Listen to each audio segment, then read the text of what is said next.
Бисмиллахир-рахманир-рахим. Құранда қанша пайғамбардың аты аталған? Құранда тек 25 пайғамбардың есімі ғана аталады. Өзге пайғамбарлар жайында Құранда пайғамбарымызға расында сенен бұрында елшілер жібердік. Олардың кейбірін саған баян еттік те, кейбірін баян етпедік делінген. Ғафыр сүресінің 78 аяты. Осы 25 пайғамбардың 18-нің есімі Әнғам сүресінің 83-86 аяттарында кездессе, өзгелері басқа аяттарда да аталады.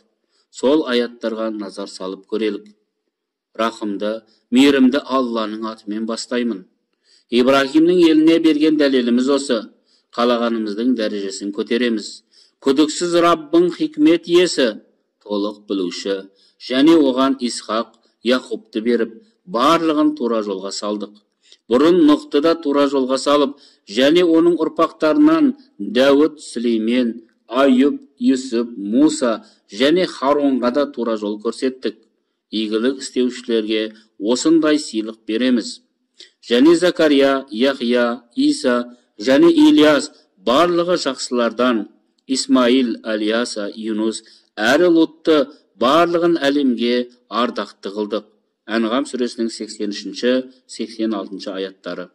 Негізінен Алла Адам мен Нұхты және Ибрахим мен Имранның жұрағатын әлемдерге ардақты қылды. Али Имран сүресінің 33 аяты. Ат еліне туыстары Худты жібердік. Ағраб сүресінің 65 аяты.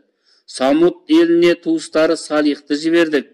Худ сүресінің 61 аяты. Мадиянға туыстары Шуайбты жібердік. Худ сүресінің 84 аяты. Исмаил, Идрис, Зүлкифилдерге де мархамат еткен едік. Солардың барлығы сабырлы еді. Анбия сүресінің 85 аяты. Мұхаммад саллаллаху алейхи уассалам, сендерден ешкімнің әкесі емес, бірақ Алланың елшісі және пайғамбарлардың соңы. Алла әр нәрсені толық білуші. Ахзаб сүресінің 40 аяты.